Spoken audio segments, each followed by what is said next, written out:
Hey guys, I thought I would make a video about how to make chicken stock because it's that time of year again, in Canada especially.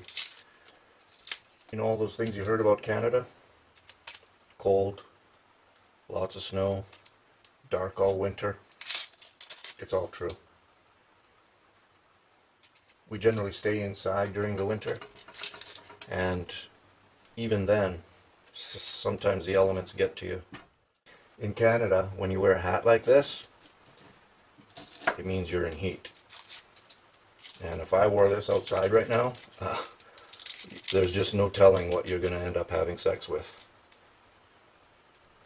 Kind of makes life interesting up here. But so does making a soup stock, which is the point of this video today. Let me get some garbage over here.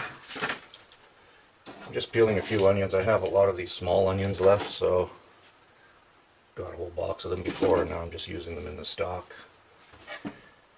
Onions are a necessity for chicken stock. I'm making chicken stock today because you can basically use chicken stock in pretty much any kind of soup that you make later on. Even if you're making a beef-based soup, you can use chicken stock and add a bit of soy sauce or gravy mix or beef soup mix just to darken it up a little, and it'll work out. But you can't do it the other way around. Anyway, I got those chicken bones from the Asian shop a couple days ago. Actually, yesterday. You know what? This is going to be too much for the pot. So I'm only going to put 2 carcasses in here, and I'll freeze the other 2. Because you don't want to have a high proportion, too high of a proportion of bones to your stock. Don't want to overcrowd it. A clear stock is often a strong flavored stock. A stock pot is not a garbage pot. Things like, like broccoli and beans and dirty ends of vegetables, carrots, celery, and that's not what goes in a stock pot. The onions are going to basically disintegrate to nothing later on, so it doesn't really matter how you cut them. In fact, I could probably just leave these just like this. But you want some sort of vegetable debris floating around in the stock, especially at the start, because it helps to actually bring the sediment together from the meat. And when the sediment is all in one place, and that's going to be sort of floating on the top with other vegetables, you will have a clear stock underneath. So that's pretty important. And I'll show you how that works later on. Onions are a necessity. Celery, pretty good item to have in your stock. But really, I've made stock with just onions and chicken. So this dirty core I'm going to cut off. And then we'll just do the stems and the trim. And then I'll just have a Canadian appetizer with the rest of them. Oh god. Cheese, Okay. So that's going in the stock. This is not. This is garbage. Okay? Now, bay leaves, one of the seasonings that you can put in. And they last forever in your cupboard too. I sort of wrap them up in saran wrap after I open them. But you'll always get some sort of flavor out of the bay leaves. So use whole peppercorns.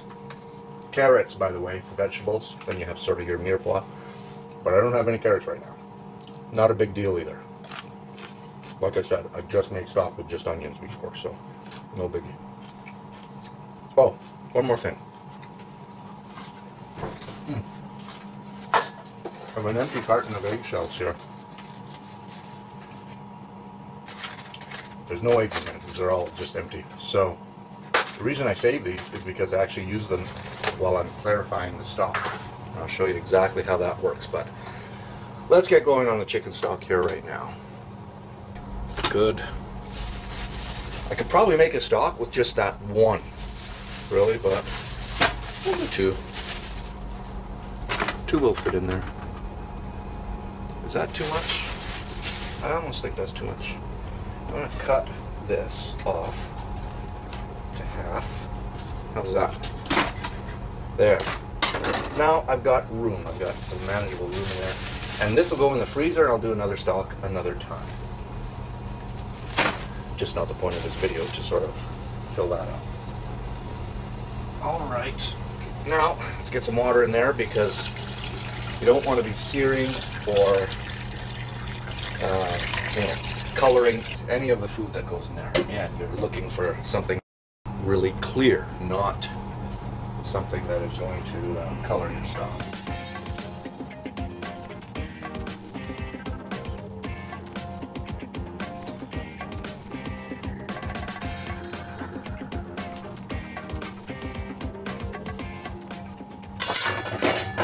Okay, so you can actually see I had the lid on it just to sort of expedite getting it hot because I want to go watch some football. Right away you notice that the carcasses and the vegetables are floating to the top.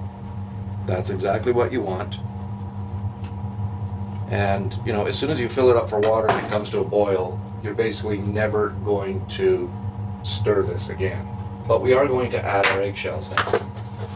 What the eggshells do, they'll just be sitting at the top here, is act as a clarifying agent. So the very tiny particles that are in this stock, you'll find these eggshells are going to be coated with them.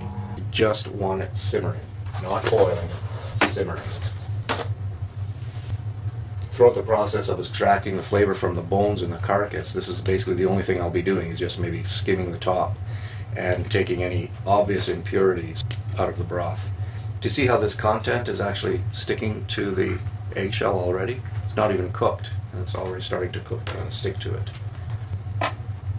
I want this amount of volume when I'm done with the stock, so I'll be replenishing this with water as we go along as well.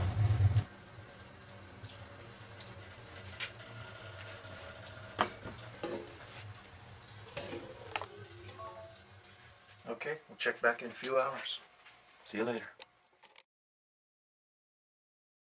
Okay, I fell asleep after the football game, and I don't feel like straining the fucking stock right now, so I just topped it up with water, and I'm gonna catch 4 or 5 hours of sleep, and I'll come back.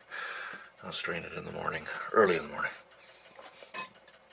I just don't have fucking energy to do it right now, and I was drinking too much too, so it'll sit there, it'll be fine. That's it. We'll come back in the morning and finish it off. Good night.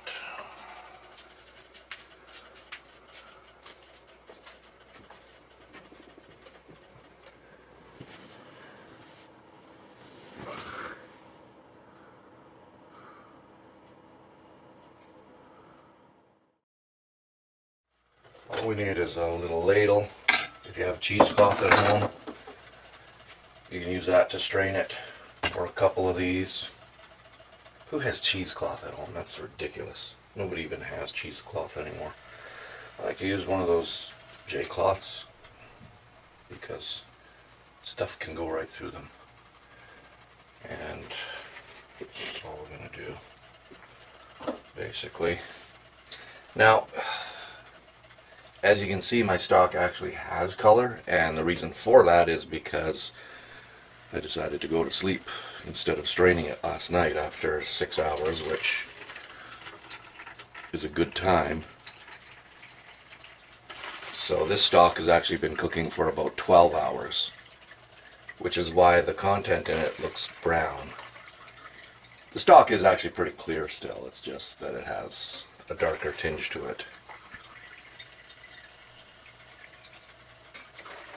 Alright, that's all we're doing here. We're just taking it out gently. I'm not mixing the content. Actually, I might as well turn it off though.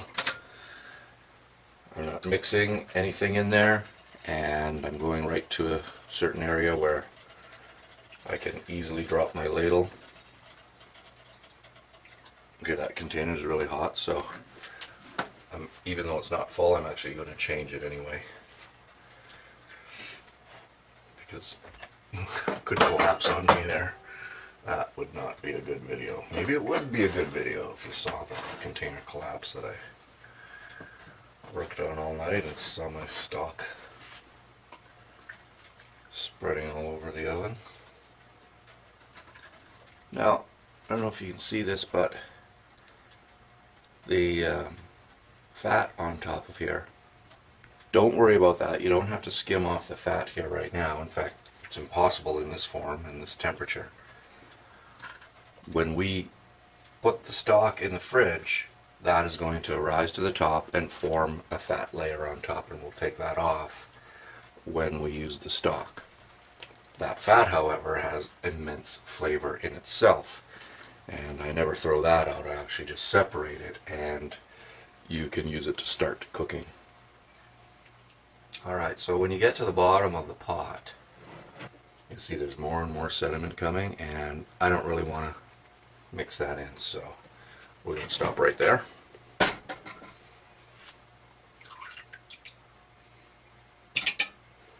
Take this out. This is catching the fine particles. I'll wash that later, and we'll actually just use that same as always. So here it is. So we'll let this cool off at room temperature here, then we'll put it in the fridge, and it's going to gel up just like Jell-O, and we'll remove that layer of fat after, and then we're done. Alright.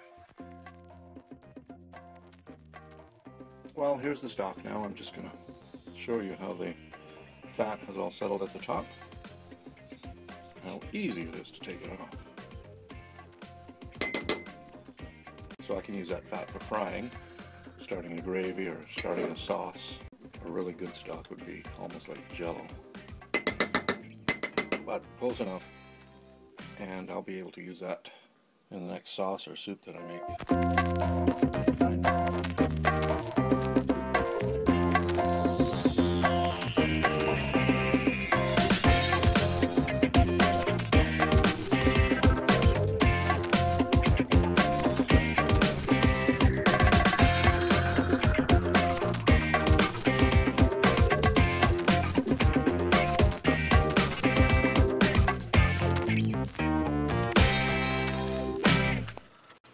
Can someone turn off the light?